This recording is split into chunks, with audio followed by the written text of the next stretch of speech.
여호수아서 제9장 3절부터 15절까지 본문입니다.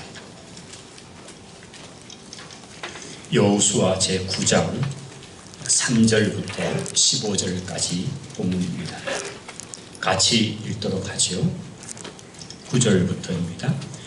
기브온 주민들이 여호수아가 여리고와 아이에 행한 일을 듣고 꾀를 내어 사신의 모양을 꾸미되 헤어진 전대와 헤어지고 찢어져서 기운 가죽 포도주 부대를 나귀에 싣고 그 발에는 낡아서 기운 신을 신고 낡은 옷을 입고 다 마르고 곰팡이가 난 떡을 준비하고 그들이 길갈 진영으로 가서 여호수아에게 이르러 그와 이스라엘 사람에게 이르되 우리는 먼 나라에서 왔나이다. 이제 우리와 조약을 맺읍시다 하니 이스라엘 사람들이 히위 사람에게 이르되 너희가 우리 가운데 거주하는 듯하니 우리가 어떻게 너희와 조약을 맺을 수 있으랴 하나 그들이 여호수아에게 이르되 우리는 당신의 종들이니이다 하며 여호수아가 그들에게 묻되 너희는 누구며 어디서 왔느냐 하니 그들이 여호수아에게 대답하되 종들은 당신의 하나님 여호와 이름으로 말미암아 심히 먼 나라에서 왔사오니 이는 우리가 그의 소문과 그가 애굽에서 행하신 모든 일을 들으며 또 그가 요단 동쪽에 있는 아무리 두 왕들 곧 헤스본 왕 시온과 아스타롯에 있는 바사랑 옥에게 행하신 모든 일을 들었음이니이다. 그러므로 우리 장로들과 우리 나라의 모든 주민이 우리에게 말하여 이르되 너희는 여행할 양식을 손에 가지고 가서 그들을 만나서 그들에게 이르기를 우리는 당신들의 종들이오니 이제 우리와 조약을 맺읍시다 하라 하였나이다.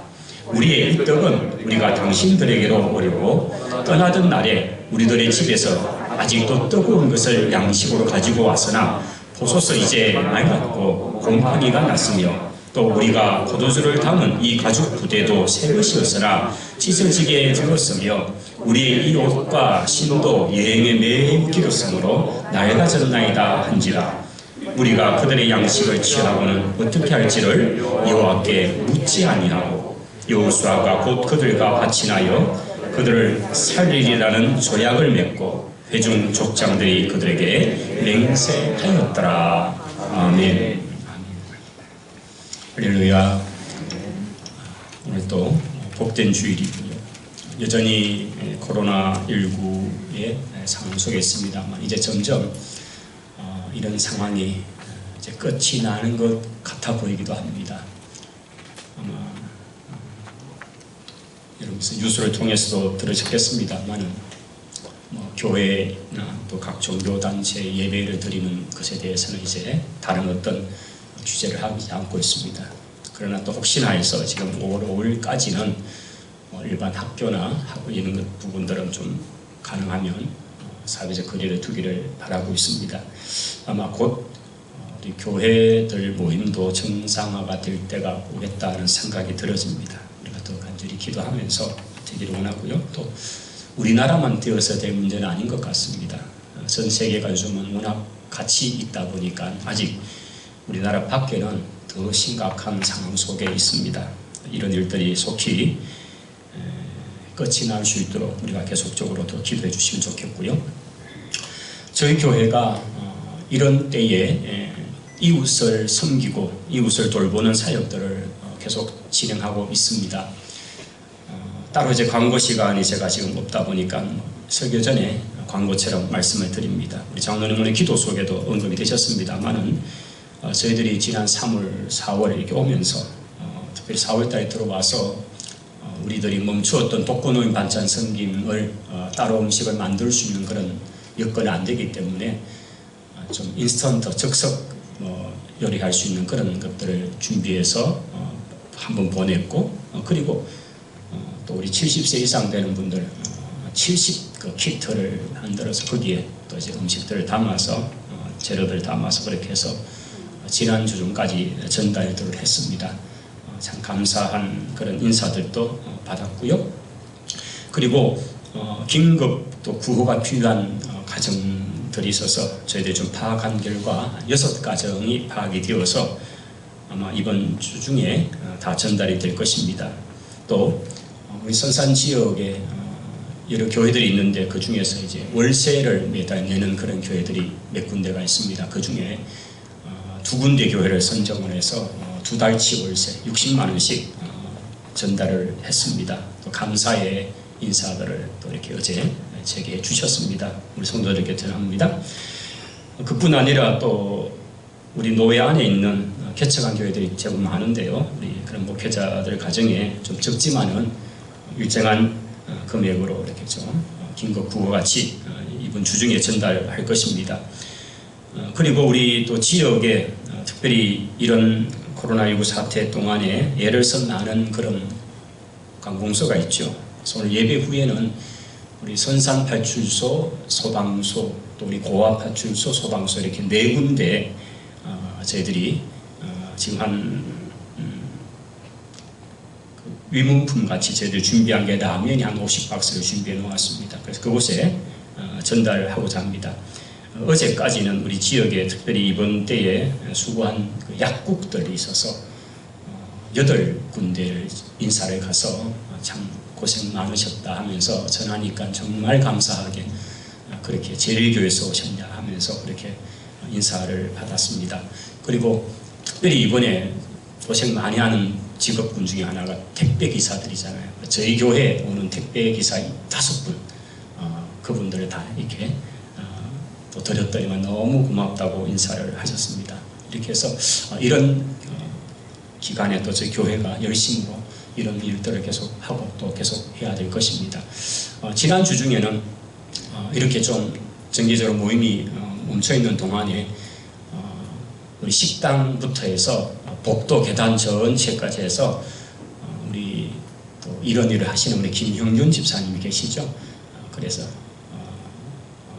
견적을 받아서 그 공사를 해서 사흘 정도 걸쳐서 깨끗하게 벽도색을 다 했습니다. 아마 여러분 나중에 한번 보시면 깨끗하게 복도에 그 좀 지저분한 것들이 다 이제 깨끗하게 잘 도색이 되었다는 거 보실 겁니다. 이렇게 진행되고 있습니다. 속히 이제 정상화되기를 그렇게 바라고 있습니다.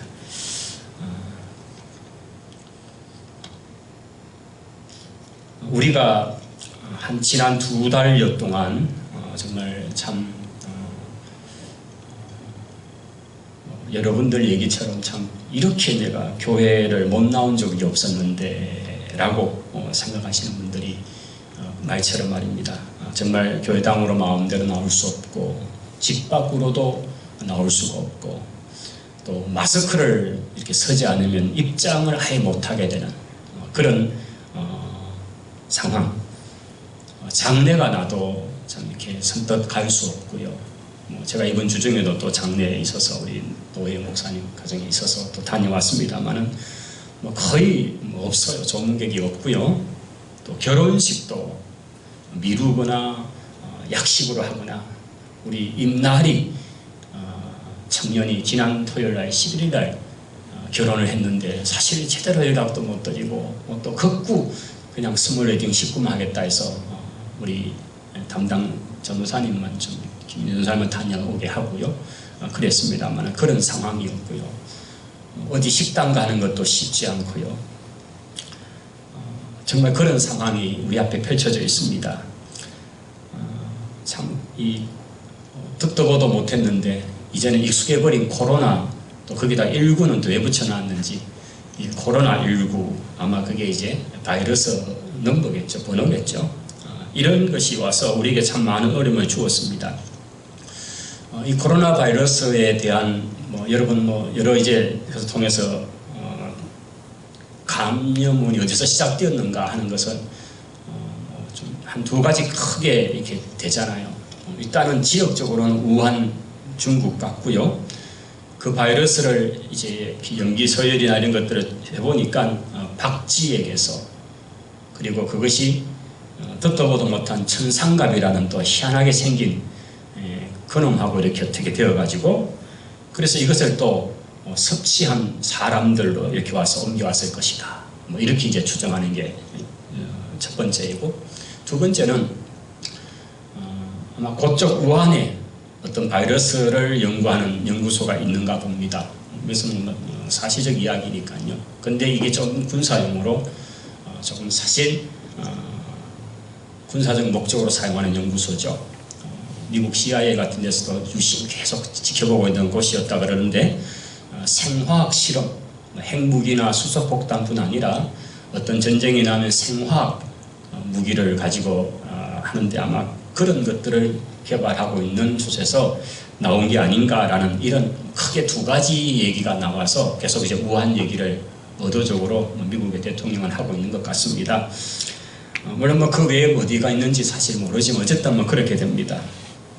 또 이런 엄청난 재앙 속에서 좀 우리는 또 영적인 부분에서 또 이런 부분들을 바라보고자 할 것입니다. 특별히 결국은 이런 원인적인 부분은 하나님의 창조 질서를 파괴하는 인간의 죄가 결국 이렇게 만들었을 것이다 하는 거죠. 그런데 제가 오늘 한 분의 글을 좀 소개를 하고 싶었습니다.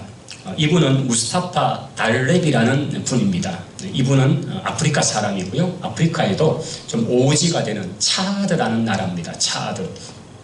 우리 선교사님 중에도 차드에 계신 분이 계셨는데 아프리카의 오지 차드인데 사실 그 나라는 아프리카지만 굉장히 좀 아름다운 그런 국토를 가지고 있는 나라, 작은 나라입니다.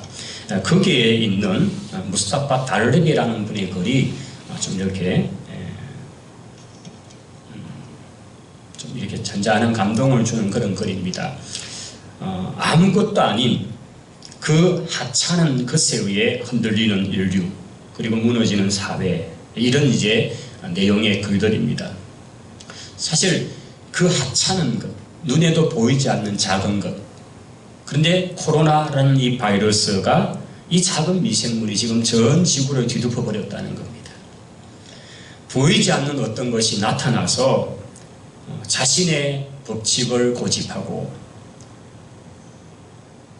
모든 것에 의문을 던지고 모든 것을 새로운 어떤 규칙을 만들고 그렇게 공권력, 군사력, 강국, 특히 서구의 강국들이 해내지 못했던 전쟁을 멈추게 만들어버리고 특별히 이제 아프리카 같은 데는 예멘이라든지 리비아 이런 지역이 계속적인 국지적인 이런 부분이 휴전해버리고 전쟁을 더 이상 하지 못하게 되는 상황. 이게 어떤 강대국의 힘이 아니었고 그냥 바이러스가 이 전쟁을 못하게 만들어버렸고 알제리 군대가 못 막아내었던 리프 지역의 시위에 종지부를 찍게 했고 아마 그쪽 아프리카 지역 쪽 같아요. 기업들이 못 해낸 일들을 했고요. 세금을 낮추고 면제를 하고 무이자를 하고 투자기금을 끌어오고 원료 가격을 낮추고 또 노조나 시위대가 못 얻어내었던 기름값 낮추는 것도 그냥 철저히 다 낮춰버렸고 사회보장 강화도 그냥 급속도로 되어지고 여러분 기대하고 계시잖아요. 50만 원이 올지 60만 원이 올지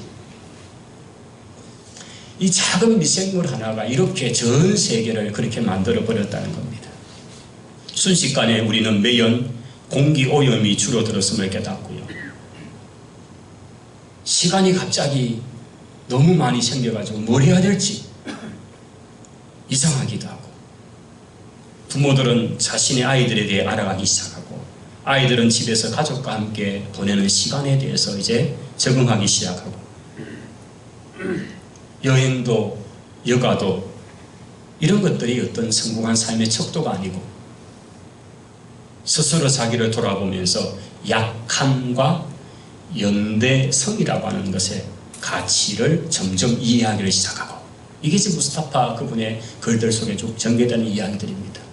이렇게 잔잔히 읽어보니까 정말 우리가 불과 두세 달 사이에 이건 우리만이 이야기한 전 세계가 거의 같이 느끼고 있는 불안이면서 동시에 느끼는 언제 이렇게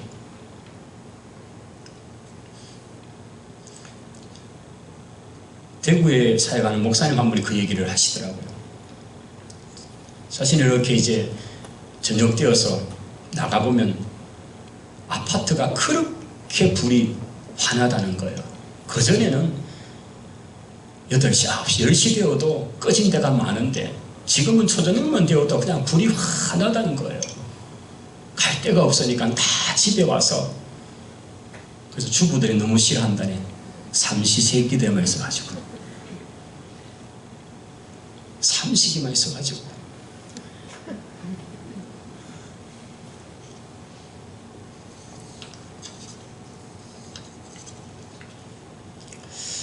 정말 작은 것, 그 하찮은 것, 눈에도 보이지 않는 그것이 이렇게 전 세계의 어떤 질서를 바꿔놓았다.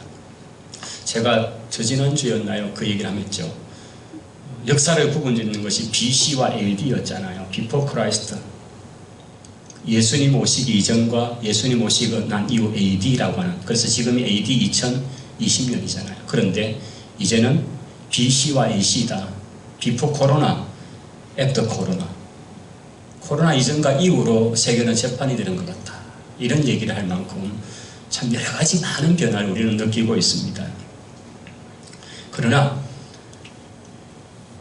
이런 현상들 속에서 우리는 다시 한번 주목하고 우리가 신앙의 눈을 가지고 봐야 하는 것은 하나님께서 이런 상황 속에서도 하나님 당신의 일을 하고 계신다는 것입니다.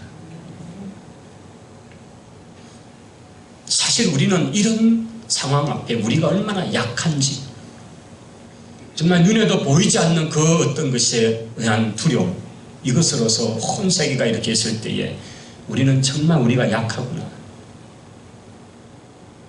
달을 정복하고 태양계를 넘어서 지금 그런 어떤 수십 년 전에 보내었던 것은 태양계를 벗어났다고 얘기할 정도로 그렇게 말하지만은, 그러나 우리는 정작 얼마나 무능한지, 연약한지 우리는 두려움 속에 있는 것입니다. 하나님은 우리의 무능함과 연약함에도 불구하고 여전히 당신의 뜻을 이루어 가시면서 결국은 바울의 고백같이 협력하여 모든 것, 협력하여 선을 이루실 것입니다. 오늘 우리가 함께 읽으셨던 여호수아 9장의 말씀은 아이성 전쟁을 마치고 모세가 그토록 당부했던 세겜에서 에발산과 그리심산의 그 백성들이 다 모여서 율법 낭독회를 하게 됩니다. 이것이 8장 마지막 장면이었죠. 이스라엘의 정예 군대뿐 아니라 모든 백성들과 심지어 그 이스라엘 공동체의 애굽에서 출발할 때부터 따라 나왔던 허단 잡족으로 묘사되었던 바로 그런 거류민들이라고 하는, 8장 마지막 35절에 보면 거류민들, 이스라엘 백성들이 가는데 우리도 따라가겠다고 그렇게 함께 따라 나왔던 그 거류민들, 12지파도 아니에요. 그런 백성들까지도 다 에발산과 그리십산 그 세겜에 모여서 율법의 말씀을 듣습니다. 그리고 그 말씀에 따라서 지키겠다고 아멘으로 화답을 하고, 축복의 말씀 앞에 그렇게 행하여 하나님 주시는 복을 우리가 누리겠습니다 뿐 아니라, 우리가 만약 배신하고 그 말씀을 받지 않는다면, 지키지 않는다면 이런 징계와 심판을 우리는 기꺼이 감당하겠습니다. 아멘. 이렇게 화답하는 그 엄청난 언약 율법의 낭독회를 그들은 마쳤습니다. 그리고 이제 9장의 장면으로 들어옵니다.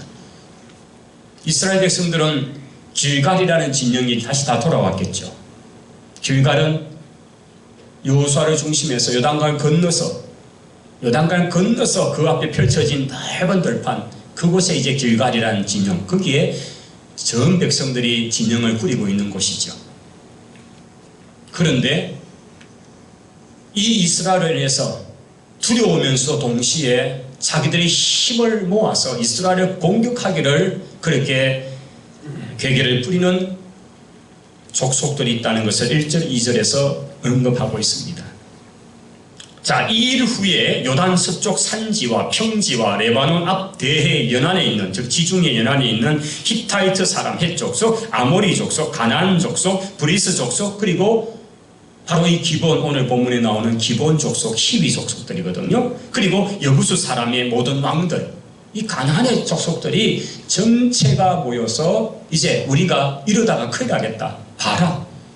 저들이 요단 동편에서 올 때에 이미 시온왕, 더 북쪽에 있는 아모리 왕 오고, 저 거대한 왕들의 처부소되만 이제는 여리고도 무너뜨려서 이제는 바로 우리 눈앞에 있는 아이송도 함락이 되어서 우리 이렇게 있다가는 큰일 나지. 안 돼. 우리가 힘을 합쳐서 저 이스라엘을 우리가 쳐부러 가자. 이렇게 그들이 규합을 시작했다는 겁니다. 그런데 그 땅에 살고 있던 일곱 원주민이라고 말하는 그 족속 중에서 히위족, 특별히 베델에서 아주 가까이에 있는 기본이라는 땅, 아주 베델에서 가깝거든요. 예루살렘에서 베델, 그리고 거기에 조금 나오면 기본, 기브아 이렇게 되는 지역인데 그 기본에 살고 있던 이 히위족인 이 기본 사람들이 동맹에 참여하라고 하는 자기 원래 그 주변에 살고 있던 그 여러 족속들의 그 동맹에 가입할 것인가 라고 생각을 하다가 다 죽겠다는 거예요. 판단하기를. 이래서 안 되겠다. 우리는 차라리 이스라엘에 항복하러 가자. 대신에 그냥 가면 분명히 안 그래요. 분명히 저 아이성같이 여리고같이 완전히 우리를 죽일 거야. 그러니까 우리가 작전을 하자. 그래서 그들은 꾀를 부리기 시작합니다. 불과 몇 시간이면 도달할 수 있는 거리거든요. 그런데 그렇게 하지 말고 우리를 대신해서 갈 소위 말하면 대사 특사들이죠. 몇 명의 특사들을 보낼 때에 옷은 헤어져 가지고 아주 먼 곳에서 여러 날에 걸쳐서 왔는 사람처럼 그렇게 하고 그들이 가지고 온 떡은 집에서 보면요 식은 밥이 돼가지고 그것도 너무 보관에 잘못해가지고 곰팡이가 쓴 식은 밥 그것처럼 식은 떡, 곰팡이가 난 떡 그 빵을 엮고 또 포도주를 담은 포도 가죽 부대는 날과 헤어진 거 그래야지 보면 와 되게 고생하고 오랫동안 왔구나 이렇게 보이기 위해서 신발도 날과 빠진 거 그래 완벽한 분장을 하고 이제 길갈 진영으로 내려가는 겁니다. 그렇게 해서 아주 이제 연기를 하는 거죠. 지쳐서 오는 것처럼 해서 겨우 이제 여호수아 진영에 왔습니다. 그리고는 아마 보초들에 의해서 이제 되었죠. 너희들 누구냐? 저희들은 큰 나라에서 온 사람들입니다. 당신들의 너무나 위대한 소식을 듣고 우리는 당신들과 화친하기 위해서 왔습니다. 우리는 절대 싸울 마음이 없습니다. 우리는 당신들의 종이면 만족합니다. 보십시오. 그러면서 점검으로서 곰팡이 쓴 빵, 다 헤어진 포도주 담은 부대, 옷차림이며 신발이며 그들의 어떤 모든 행색이 보니까 누가 봐도 먼 데서 여러 달에 걸쳐서 이렇게 여러 날이든 뭐 몇 주인지 하여튼 걸쳐서 이렇게 온 사람들처럼 그렇게 행색을 꾸며서 온 거예요. 이걸 딱 보자마자 여호수아는 대표되는 족장들 다 불러서 딱 보고 회의를 하죠. 누구나 한결같이 이 사람들 되게 먼 데입니다. 보니까 이 하나님이 약속하신 가나안 땅 안에 있는 사람들이 아니에요. 먼 데 있는 사람들이니까 우리가 이 사람들하고 뭐 전쟁할 일도 없잖아요. 그냥 받아줍시다. 우리 조약 맺어서 너희들하고 싸우지 않겠다. 너희 생명은 다 살려주겠다. 이렇게 조약 맺읍시다 하고 조약을 딱 맺어버린 거죠.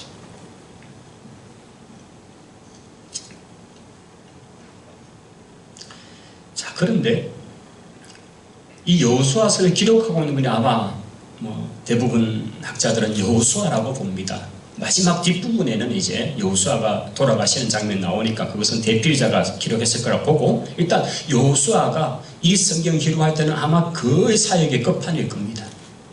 자, 이 상황을 기록해 가면서 여호수아 자신이 14절에 이렇게 기록을 하는 거죠. 14절 우리 한번 같이 읽겠습니다. 무리가 그들의 양식을 취하고는 어떻게 할지를 여호와께 묻지 아니하고. 이 성경을 기록하는 여호수아는요 이 상황에 대해서 아주 자세하게 지금 자기 앞에 와서 진술하고 있는 그들 이 기본 족속들인데 그들을 누군지 몰랐으니까 그들의 이야기를 너무나 자세히 들었던 게 그게 10년이 지나도 기억나잖아요. 그래서 그 얘기를 쭉 기록을 하면서 그렇게 진짜처럼 나를 깜빡 속였네. 우리를 깜빡 속였던 그들이 그렇게 해서 왔는데 바로 그들이 이제 나중에 보니까 히비 족속들이라는 거죠. 족속으로 치면 그 희위 사람들이 자기들에게 이렇게 진술해서 우리는 깜빡 속았는데 우리의 큰 실수는 정말 보잘것없어 보였던 그들, 정말 그냥 자그마한 그런 무리인 줄 알았던 그들, 근데 그들이 희위 족속이고 그들이 사는 지역은 기부하라는 정말 바로 베델 코앞에 있는 동네인데 그들을 향해서 우리가 화친죄악을 덜컥 외쳤는데 그때에 여호수아는 너무 또 뼈에 사무치는 실수를 한 거예요. 오늘 14절 말미에 뭘 하십니까? 여호와께 묻지 아니하고. 여러분, 여호와께 묻지 아니하다는 말은 뭡니까? 여호와께 기도하지 아니하고 아뢰지 아니하고. 여러분, 참 우리는 큰 어떤 일들 앞에는 너무나 신중합니다. 그런데 작은 것에서 참 실수를 많이 합니다. 아이성 전투 때 보십시오. 이게 불과 며칠 전이잖아요. 아이성 전투라고 하는 이 전투 때에도 그들이 하나님께 여쭈었다는 얘기도 없잖아요. 그렇게 해서 그들이 물론 아간의 범죄라는 것이 원인이지만 그러나 그 전쟁을 치를 때 여호수아가 이렇게 기록할 때 보면요, 하나님께 여쭈었다는 얘기가 없이 그냥 3,000명은 충분하다 이렇게 가버린 거예요. 근데 그 전투에서 졌잖아요.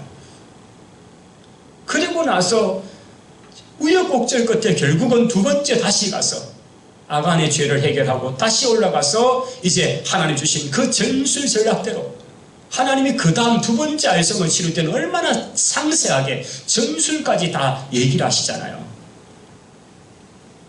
거기에 얼마는 숨겨있고 5,000명은 숨겨있고 25,000명은 거기 어떻게 하고 이렇게 30,000명이 가는 얘기를 구체적으로 전술까지 주시는데, 그런데 첫 번째 때는 아뢰지 않았잖아요. 그렇게 해서 실패를 하고 난 다음에 그들이 얼마나 그 부분에 대해서 생각할 텐데, 그런데 그리고 나서 이제 세겜에 가서 온 백성이 율법 낭독회를 마쳤습니다. 여러분, 우리로 말하면 부흥회를 마친 날이에요. 큰 집회, 모세가 그토록 부탁했던 말이 매 7년마다 초막절이 되면 율법 낭독회를 그 초막절 일주일 동안 해라라고 그렇게 당부했던 바로 그 신명기의 말씀을 그들은 이제 지켰던 게 바로 불과 며칠 전이죠. 그렇게 해서 길갈로 돌아왔는데 그들에게 찾아온 그 남루한 어떤 무리들을 보면서 그냥 덜컥 또 조약을 맺어버렸네요. 이 장면을 보면서 참 우리의 모습이 어떻게 이렇게 똑같을까? 그렇게 은혜를 받고 나면 정말 믿음으로 살겠다 하는데, 그런데 큰 문제는 아닌 것 같아요. 정말 작은 부분에서 그냥 대강 넘어져 버리네요. 그 뚝이 갑자기 확 무너지는 법은 없습니다. 틈이 새고 물이 새기 시작하면서 조짐이 있는 거죠. 그런 작은 걸 내버려 둔 결과 그렇게 다 망해버린 거죠. 여호수아는 이 사건을 기록을 쭉 해가면서 그가 14절에 와서 여호와께 묻지 아니하더라. 여호수아가 곧 그들과 화친하며 그들을 살리리라는 조약을 맺고 회중 족장들이 그들에게 맹세를 하면서 이제 그들의 이름, 하나님의 이름을 걸고 맹세를 해버리고 우리는 너희 족속들하고는 싸우지 않겠다, 다 살려주겠다, 이렇게 조약을 맺어버렸다는 겁니다. 자, 이제 그 뒤의 이야기는 16절부터 쭉 끝입니다. 이제 사흘이 다 지나니까 대반에 이들의 한 거짓말이 탄로가 난 거예요. 사흘 후에 이 족속들이 바로 베들 옆에 있는 기브온족이라는 사실을 알았다는 거예요. 통탄할 일이거든요. 왜냐하면 하나님 앞에 너무 죄송하잖아요. 하나님의 큰 말씀이 뭡니까? 너희들이 그 땅에 들어가면 특별히 하나님이 구체적으로 말씀해 주었던 족속, 7족속 중에서 히위 족속이 있잖아요. 그들을 살려두지 말고 다 죽여야 된다. 그 땅에 하나님의 심판을 이 이스라엘을 통해서 하게 하시고 그 백성을 몰아내어야 너희들이 그 땅에 들어가서 하나님을 기억하는 백성들을 거룩한 땅으로 만들어 가는데, 그걸 살려두면 그들의 죄악이 결국은 너희에게 침범이 온다는 거죠. 하나님 그것 때문에 그런 성전을 치려고 했는데 결국은 죄악을 맺어버렸잖아요. 그래서 이제는 큰일 난 거죠. 그들을 불러다가 나무라도 어떡합니까? 이미 조약 맺었는데요. 결국은 그들에게 할 수 있는 것은 그들이 말한 대로 우리는 당신의 종입니다 라는 말대로 이제부터 우리 백성들 곁에서 너희들은 물을 길고 나무를 베고 하는 이런 말 그대로 헛되는 일을 하는 그런 무리들로서 그렇게 기본적은 받아주게 됩니다. 이게 언약의 위대함입니다. 사실요.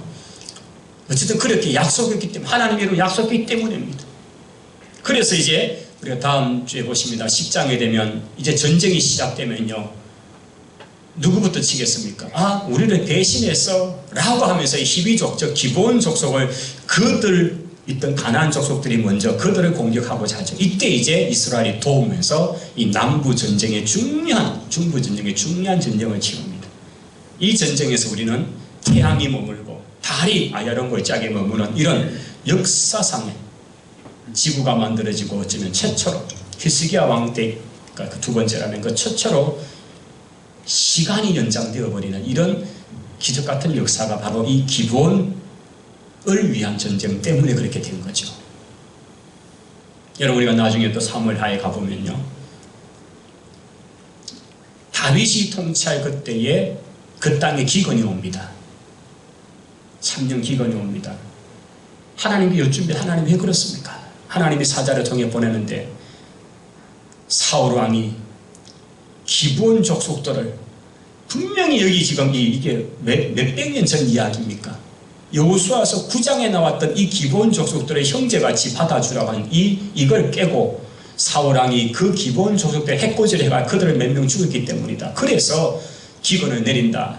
그래서 하나님이 여쭈는 장면이 나오고요. 결국 기브온 족을 부르다가 우리가 어떻게 할까? 어떻게 너희들의 원한을 갚아줄까 하니까 이제 그렇게 한 자들 몇 명을 대신 죽이게 하고 그렇게 해서 하나님 앞에서 그 기본을 이 약속의 말씀을 어기고 해코지한 결과 기근이 왔고 그걸 무마하는 것으로서 다시 그 일에 가담했던 자들을 처형함으로써 해결되는 장면이 사무엘하에 나오죠. 그런 걸 보면 하나님은 여기 나온 이 언약이 그냥 단순히 고대에 끝나는 얘기가 아니고요. 이 언약을 맺음으로 기본 족속들은 수백 년이 지나서도 여전히 하나님의 은택 아래 있게 되는 그런 좀 독특한 그런 지위에 있다는 거죠. 기본 입장에서는 정말 어쨌든 간에 속여서라도 은혜 안에 들어온 거죠. 저는 이걸 보면서 참 이게 하나님의 은혜다. 사실 하나님의 큰 그림을 우리 다시 한번 보십시다. 하나님은 출애굽기에서 세계가 다 내게 속하였나니 이게 시내산에 딱 도착했을 때 하나님 주셨던 말씀이에요. 세계가 다 내게 속하였나니 너희가 내 말을 잘 듣고 내 계명을 지키면 너희는 복을 받고 하나님께서는 이 가나안 족속들, 히위 족속들 어떤 백성이든 그들이 하나님께로 돌아와서 하나님의 백성 되기를 원하십니다. 하나님은 어떤 백성이든 그 백성이 하나님을 인정하고 돌아오면 그 백성을 품어주시기를 원하시는 거예요. 이게 대표적인 사건이 바로 기본이었습니다. 여러분 라합 이야기가 보여주는 이야기가 그거였습니다. 이스라엘은 자기들이 선민이고 우리는 혈통적으로 구원받은 백성이라고 여기지만 그러나 하나님은 다르죠. 오히려 멸망의 땅에 살던 여리고에 살던 라합이라고 하는 그 천한 취급했던 여인, 그 여인이 하나님께로 돌아오는 신앙을 가지니까 그 가정을 구원하고 메시아의 반열에 세워놓는 것 같이 기본이라고 하는 멸망받아야 마땅한 그 족이 속였지만 그래도 하나님께로 돌아오고 하나님 앞에 한국에 손을 들 때 하나님은 그거 잘못된 죄악을 했지만 그러나 결국은 그것으로 근거로 해서 그 백성들이 구원받게 되는 역사, 그 시대에 말하면 전쟁에서부터 보호되는 역사가 나타나고요. 오늘 우리 신약시대도 똑같잖아요. 전혀 구원받게 있는 우리에게 예수 그리스도를 믿음으로 아무리 먼데 있는 자들이라도 그리스도의 믿음 앞에 나오면 그들은 구원받는 줄을 믿습니다. 이게 구약에서 신약에 흐르는 동일한 구원의 원리라는 이야기입니다. 바로 오늘 저와 여러분이 그 혜택을 입은 사람이 아닐까요? 전에는 원수되었고 전에는 아무런 구원과 관계없는 자리에 있던 우리였는데 웬 은혜인지 그리스도의 사랑을 알게 하고 그를 믿어 입으로 시인하여 주로 고백한 결과 하나님의 복된 자녀가 된 줄을 믿습니다. 이것이 오늘 우리의 구원입니다. 인간의 연약함에도 불구하고 하나님은 당신의 선함을 이루어 가신 거죠. 작은 것에서, 정말 작은 것에서 우리는 얻는 교훈들이 있습니다. 보잘것없는 코로나, 사실 눈에도 보이지 않는 그것이 이렇게 세계에 영향을 내리고 있는 이야기처럼, 정말 작아서 그냥 하나님께 엽주지도 않고 했던 그 행위가 얼마나 어리석은 행위가 되어버렸는지, 그러나 하나님은 그 인간의 어리석음에도 불구하고 다시 그것을 회복하시고 결국은 하나님의 선한 뜻을 이루어 가셔서 하나님의 사랑 구원이 흐르게 만드시는 일들로 만들어 가셨다는 겁니다. 오늘 우리가 이 작은 것들 속에서 우리가 다시 한번 돌아보고 멈추고, 지금 이 시간들 속에 우리가 그 작은 것들 속에서 하나님이 우리에게 하시는 그 말씀을 들으며 이때 더 믿음을 붙들고 주님을 붙들고 나아가는 우리 모두가 되시기를 바랍니다. 기도하십시다. 하나님 감사합니다. 우리를 사랑하셔서 구원해 주시고 너는 내 것이다, 내가 너를 만세전에 택하고 복중에서 너를 지명하여 불렀다. 너무나 큰 사랑 감사합니다. 예수 그리스도가 주님 되시고 구원자 되심을 우리 입술로 고백할 수 있게 하시니 너무나 감사합니다. 전에는 멀리 있던 우리, 원수였던 우리를 그리스도로 말미암아 하나님의 거룩한 자녀 삼아주시고 천국의 백성 되게 하심을 감사합니다. 이 놀라운 은혜를 기억하고 감사하며 감격하며 선포하며 살아가는 우리 모두가 되게 하옵소서. 예수님 이름으로 기도하옵나이다. 아멘.